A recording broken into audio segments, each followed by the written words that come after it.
Frères et sœurs, le texte de saint Paul que nous avons lu tout à l'heure a été pour ainsi dire le programme de la vie missionnaire de saint François Xavier.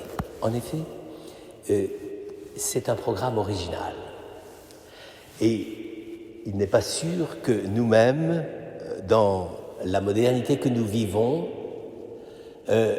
nous soyons absolument au courant, si je puis dire, ou en tout cas sensibles à ce que révèle le texte de saint Paul. Effectivement, la plupart du temps, nous considérons que l'Évangile est une sorte de parole qui est investie de la puissance de Dieu et qu'il suffit de la proclamer, de l'imposer, de guider la conscience des gens, de leur dire il faut faire ci, il ne faut pas faire ça. Effectivement, à ce moment-là, l'annonce de l'Évangile, je ne dirais pas qu'elle est une manifestation de pouvoir, parce que j'espère quand même qu'on est à peu près à même de distinguer ce qui est en notre pouvoir et ce qui est au pouvoir de Dieu. C'est pas toujours sûr d'ailleurs.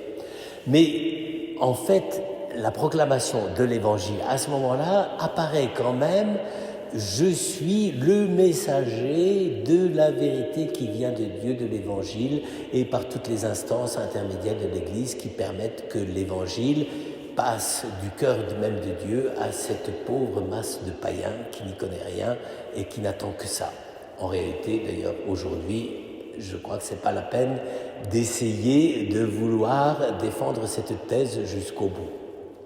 Mais précisément, ce que dit saint Paul, c'est, j'ose pas dire l'inverse, mais c'est quand même quelque chose d'assez stupéfiant.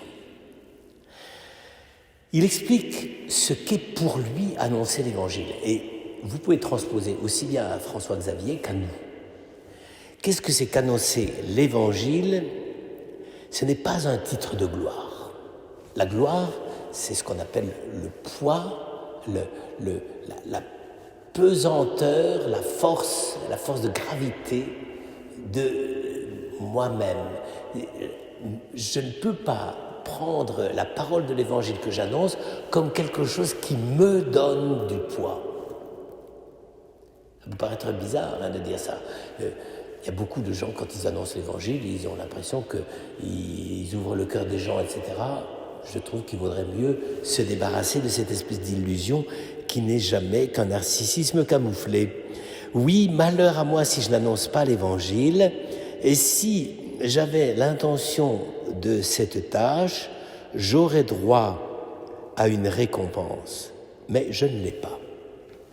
C'est-à-dire que pour annoncer l'Évangile, il faut être totalement détaché du souci de soi. J'allais dire, ça peut paraître un peu bizarre, mais l'annonce de l'Évangile est tout sauf une profession d'être missionnaire. Ça tue l'Église. Croire que c'est ceux qui ont la mission, la profession, l'investissement de charge d'annoncer l'Évangile, c'est eux qui sont les hommes compétents, etc. On a même inventé de nos jours des groupes qui vous annoncent comment annoncer l'Évangile, des groupes qui vous expliquent comment les paroisses sont missionnaires. On ne peut pas dire que c'est un succès fou, précisément parce que vouloir s'approprier la charge de la mission comme un motif de savoir supérieur à transmettre aux autres la vérité de l'Évangile, c'est tout sauf ce que dit saint Paul ici. Au contraire, et vous allez voir, libre à l'égard de tous, je me suis fait l'esclave de tous. Eh bien, je ne sais pas si la plupart du temps nous réalisons ce que veut dire cette phrase, mais elle est quand même assez gratinée. Ça veut dire que Paul a trouvé dans l'annonce de l'Évangile non pas le pouvoir de s'imposer aux autres, mais la liberté. On ne le dit pas souvent. On ne dit pas souvent que l'annonce de l'Évangile induit la liberté. Or, pourtant, c'est fondamental. Pour saint Paul, c'est ça. Et quelle est cette liberté ? C'est qu'il se fait l'esclave de tous. Il faut quand même aller voir de près Qu'est-ce que ça veut dire esclave de tous? C'est précisément que je ne suis pas le maître de ceux à qui j'enseigne. C'est l'inverse. Puisqu'il se fait esclave de tous, il se fait faible avec les faibles, fort avec les forts, et il essaye de voir ce qui, dans l'autre, qui ne connaît pas encore l'Évangile, conditionne sa propre manière d'annoncer l'Évangile à cet autre. C'est une démarche absolument inverse de toutes celles que vous rencontrerez spontanément chez un certain nombre de gens qui prétendent pouvoir annoncer l'Évangile. Si l'Évangile me donne un pouvoir à moi-même, c'est l'Évangile qui perd son pouvoir. Et donc ici, je crois que c'est exactement ce qu'a fait François-Xavier. Il est allé en Chine, il est allé au port de la Chine, il est allé au Japon, mais il n'a pas dit, écoutez, voilà, toutes vos civilisations, c'est du pipeau, ça ne connaît pas Jésus-Christ, vous vivez sous le pouvoir du démon, etc. Il n'a jamais dit ça.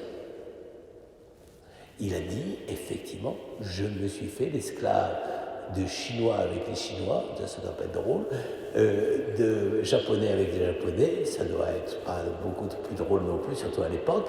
Et il a voulu dire précisément que l'acte même d'annoncer l'Évangile était une dépossession de soi et la reconnaissance que l'autre, comme celui qui attend l'annonce de l'Évangile, conditionne ma propre manière d'être. Là, vous le voyez, frères et sœurs, on n'est pas du tout dans cette espèce de vouloir dominer ou vouloir exercer un pouvoir spirituel ou ce que vous voudrez sur l'autre. C'est une sorte d'école de désappropriation parce que, que voulez-vous, il faut bien que l'autre, tel qu'il est, japonais, chinois, hindou, je ne sais pas quoi, ait sa place dans mon cœur et dans ma parole pour qu'il soit touché. Sinon, si j'arrive avec cette espèce de vouloir dominer, d'être maître et de dire maintenant tu vas m'écouter parce que je vais te dire ce qu'il faut faire et dans ta morale sociale, conjugale, familiale et professionnelle, voilà ce que tu dois faire, je risque fort de faire passer mes intentions, mes idées, même si c'est couvert par l'autorité de l'Évangile, comme une sorte de prise de pouvoir. Je ne me fais pas l'esclave des autres. Vous voyez, frères et sœurs, c'est ça qui est souvent terrible actuellement dans le cœur de nombreux chrétiens. C'est qu'ils croient simplement que parce qu'ils sont les témoins de l'Évangile, ça y est, tout à coup, ils ont une autorité supérieure aux autres. Non. Il nous rend esclaves. Nous sommes non seulement esclaves de l'Évangile, ce qui est déjà bien difficile à faire, mais c'est esclaves de tous. D'abord, c'est ça qui est intéressant, c'est que Saint Paul ne dit pas « je suis esclave de l'Évangile ». Il dit « j'ai la mission de le transmettre ». Mais dans l'acte même de le transmettre, je suis obligé de reconnaître que c'est les interlocuteurs et les destinataires de cet Évangile dont je suis les serviteurs. Alors, vous voyez, frères et sœurs, c'est tout un programme d'évangélisation missionnaire qu'on n'entend pas beaucoup. Enfin, ce n'est pas nécessairement la chose qu'on dit le plus volontiers, parce que ce n'est pas très facile à admettre, mais ça n'empêche que c'est le fond du problème. Alors que nous aussi, aujourd'hui, nous soyons vraiment missionnaires, mais non pas comme des missionnaires qui imposent la parole de l'Église à un monde qui n'en veut plus, parce que c'est souvent comme ça, mais que nous soyons à la fois capable d'écouter, d'entendre ce qu'attend ce monde, ce qu'il désire, ce qu'il cherche, et avant de dire que tout ça c'est rien, ça les égare, ça les détruit, qu'on essaie de comprendre ce qu'il y a derrière. Après peut-être que leur cœur s'ouvrira et que le nôtre se fera plus modeste.